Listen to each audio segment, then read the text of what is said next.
Tricolores de toda a terra, tô aqui, ó, em harmonia com a natureza, no meio da floresta, no meio do Pantanal aqui. Brincadeira, não tô no Pantanal não, mas tô no meio de uma florestinha aqui. Queria que abrir esse vídeo para parabenizar aí todas as mães, né, independente de ser mãe tricolor ou não, a todas as mães do país, né, desse Brasil, principalmente as mães de Porto Alegre, né? Estão passando pelo momento difícil, né, que a gente tem visto aí. Inclusive eu quero mais uma vez pedir a galera que tá aí tá vendo esse pix aí, ó, soudefazer, né, .rs@gmail.com.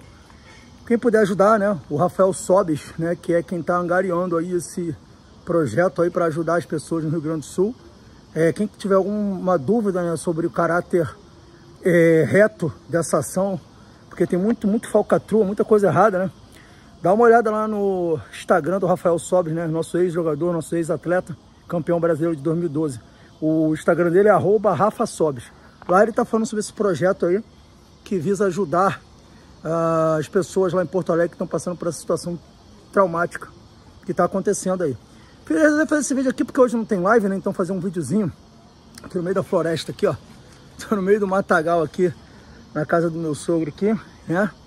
Para dizer a vocês, falar um pouquinho rápido aí sobre algumas notícias do Fluminense, né? Falar sobre o jogo de amanhã. O Fluminense joga amanhã contra o São Paulo. Pós-jogo vai passar aqui. O Diniz tem algumas dúvidas, né, de poupar jogadores ou não. Saindo alguma informação sobre a provável escalação, a gente vai trazer para vocês também durante a programação do canal. Ontem eu tive uma notícia que chegou a mim eu não sei que já foi até dada aí nas mídias tricolores, né? Que o Keno, o Cruzeiro se interessou pelo Keno, né? E fez uma sondagem pelo jogador. Só que qual é o problema dessa sondagem do Keno? O problema é que a sondagem não foi feita ao Fluminense, né? O empresário do jogador, que não é de hoje, tá correndo atrás de clube para tirar ele do Fluminense, levou até o Cruzeiro uma proposta, e o Cruzeiro se interessou pela contratação do atleta, e com isso ele tenta meio que pressionar o Fluminense a negociar o jogador, porque com a chegada do Douglas Costa, né, com a chegada aí do Marquinhos, o Keno foi perdendo espaço, mas perdeu espaço principalmente pelas contusões que teve. Mas não é a vontade do Diniz negociar o Keno, não é a vontade do Diniz negociar o Keno, não é a vontade do Fluminense negociar o Keno. Então, assim, é mais uma pressão do empresário do atleta que quer ver o jogador jogando do que qualquer outra coisa. Então, ele tenta costurar aí, oferecer, como se ele estivesse indo de porta em porta oferecer os serviços do Keno, né? É uma coisa assim, que é um modus operandi desse empresário, do Keno fazer esse tipo de coisa aí, né? Ficar tentando levar o jogador de porta em porta para ver se alguém quer o jogador. O nome do empresário é Edson Neto, ele tem alguns jogadores angariados por ele que, por hábito, ele tem isso como caminho, né? Se o jogador não está sendo muito aproveitado, se não é titular, ele fica tentando empurrar o jogador para outros clubes, tentando pressionar o clube que tem o atleta, mas existe uma multa rescisória e o Fluminense não abre mão dessa multa rescisória. Essa informação para vocês. O clube está chateado com essas movimentações do empresário dele, e não é de hoje. Tentou vincular o Keno ao Vitória, depois tentou vincular o Keno também ao Bahia no ano passado, né? Tentou agora uma negociação com o Atlético Paranaense sem falar com o Fluminense. Então ele está aí na sanha de negociar o Keno a qualquer custo, né? Negociar o Keno a qualquer custo, tem que negociar o Keno, só que esquece de falar com o Fluminense. O Fluminense não quer negociar o Keno. O Fluminense tem o interesse de manter o Keno, e ele tem o interesse de negociar o Keno, porque na visão dele o Keno no Fluminense não vai ter muito espaço.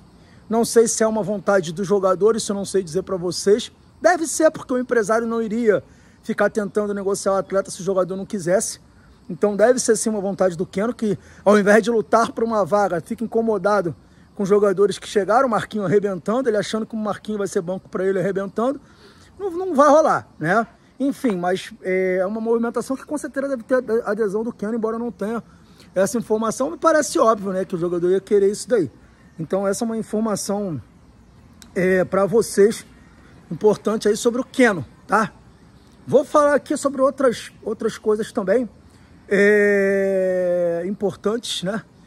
E eu quero falar aqui rapidamente sobre o Marcos Paulo, tá, cara? Eu recebi uma informação anteontem que eu tava apurando, e aí Depois uma querida amiga também me mandou uma mensagem no direct, trazendo mais detalhes sobre o Marcos Paulo, que é um vídeo até falando sobre o Marcos Paulo. E aí bateu muito com...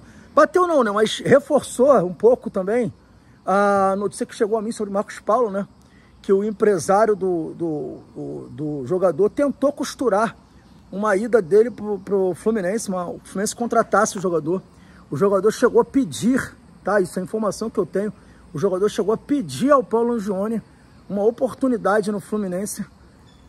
O Diniz viu com bons olhos essa possibilidade de uma oportunidade para o Marcos Paulo, mas o presidente Mário Bittencourt foi completamente contrário a essa negociação, a essa possibilidade do Fluminense repatriar o Marcos Paulo, tá? Ele já foi muito contra gosto dele, ele aceitou liberar Xerém para o Marcos Paulo treinar, muito a contragosto. Então, assim, ter o Marcos Paulo repatriado pelo Fluminense, depois de tudo que ele fez com o Fluminense, é algo que o presidente Mário Bittencourt não está nem um pouco disposto a aceitar. Então, assim, essa informação do Marcos Paulo chegou para mim anteontem à noite, às 8 horas da noite, de que o empresário do Marcos Paulo tenta, junto ao Fluminense, uma repatriação, e o próprio atleta, o próprio Marcos Paulo, conversou com o Paulo Angione, né, sobre essa vontade dele de voltar a jogar no Fluminense. Mas é muito fácil, né, depois do que ele fez, né? O cara foi revelado pelo clube, o clube ofereceu uma renovação à época de empréstimo, de renovação de contrato, né, para que ele pudesse sair para a Europa com um retorno financeiro considerável para o Fluminense, que é uma coisa que todos os atletas da base fazem junto ao clube, né? A nossa legislação é falha, não permite renovar com jogador por muito tempo, por mais de 3 anos, jogador, principalmente jogador da base, né, que tem menos de 18 anos. Então, quando o Fluminense chegou para fazer essa proposta de renovação para o atleta, ele simplesmente não quis, porque já tinha uma proposta do Atlético de Madrid e queria ir logo para o Atlético de Madrid, saiu de graça para o Atlético de Madrid, ou seja, o clube revelador, formador do atleta, saiu sem receber nada. Então, assim, isso foi uma traição, uma covardia, uma maldade muito grande que ele fez com o Fluminense. Então, assim, eu também não repatriaria. Acho muito correta a atitude do presidente Mário Bittencourt. Agora que ele está embaixo, agora que ele não está dando certo em lugar nenhum, que passou por São Paulo e foi mal, São Paulo não quis renovar com ele, fez acordo para sair de São Paulo, agora ele quer o Fluminense. Não, aí não. Então eu acho que a atitude do presidente Mário está bem certa no tocante aí ao Marcos Paulo. Eu acho que é por aí mesmo, tá? O atleta fez a escolha dele, vida que segue. Não dá pra gente ficar nessa, não. Acho que o presidente Mário Bittencourt está bem certo. Então essas duas notícias eram notícias que eu queria trazer para vocês aí, também uma reflexão sobre isso daí. E eu queria também falar um pouquinho aqui rapidamente sobre o último jogo, né, contra o Colo-Colo, que a gente fez o pós-jogo lá, falando sobre a atuação do Fluminense contra o Colo-Colo. É impressionante como um time quando está num momento bom, num momento assim de campeão, a camisa pesa, mas a sorte também vem para o nosso lado, né? O Fluminense no jogo contra o Colo-Colo fez tudo para perder, conseguiu uma vitória assim muito improvável, né? E, então assim, tem vendo muitas discussões nas redes sociais quanto a isso. É importante, Libertadores não joga bonito, se ganha. Não, dá para jogar bonito e ganhar também. E é mais fácil ganhar jogando bonito, né? A gente viu aí o próprio Fluminense no ano passado fazer vários jogos bonitos e ganhar na Libertadores. A gente viu o Flamengo de 2019, a gente viu o Santos em 2010, né, quando ganhou a Libertadores, o Santos do Pelé também, o São Paulo do Raí. Tem muitos casos aí de times que jogaram bonito na Libertadores e foram campeões. Acho que isso daí não tem muito sentido, esse tipo de frase não. É que essa frase serve quando ganha, né? É o tal do resultadismo. Ganhou e a frase serve. Mas de fato o Diniz precisa... Ele está tentando, isso aí a gente tem que reconhecer. Ele está tentando mudar um pouco o padrão de jogo do Fluminense, ele está tentando fazer um jogo mais posicional, ele está tentando explorar mais a qualidade de alguns jogadores que ele explorava menos. Tá faltando dar mais chance aí pro Terãs na posição dele, pro Terãs também desenvolver um pouco mais. Não gosto da ideia do Marquinhos de lateral direito, acho que o Marquinhos tem que jogar perto do gol. Ruim pro Fluminense, ruim pro Marquinhos, ele tá jogando na lateral direita. Enfim, alguns ajustes estão sendo feitos, eu tenho percebido isso no Diniz. Não deu certo no último jogo, a gente foi muito mal, mas pelo menos os dois zagueiros, né? O Felipe Melo jogou muito bem. Precisamos falar a verdade aqui sobre o Felipe Melo, uma grande atuação do Felipe Melo. e uma grande atuação também do Manuel, né? Então, agora, a situação do Marcelo nesse jogo contra o Colo-Colo preocupou muito, né? O Zavala jogou o tempo todo em cima do Marcelo, várias bolas nas costas do Marcelo, várias tentativas do Colo-Colo de jogada em cima do Marcelo, e foi muito bem sucedido. O Marcelo defensivamente tem falhado muito, deixado muito a desejar. A gente precisa resolver o problema desse lado esquerdo aí. Amanhã, Fluminense e São Paulo, a gente vai ter aí um adversário duríssimo. O Fluminense não deve mudar muita coisa, a não ser jogadores que estão em condição física, não estão em condição física de jogar, né? A informação que eu tive é que provavelmente o Guga vai jogar na lateral direita para o Marquinhos jogar mais perto dos atacantes, nesse jogo específico, por causa da contusão do Douglas Costa, que se não fosse a contusão do Douglas Costa, o Marquinhos jogaria de lateral direito de novo.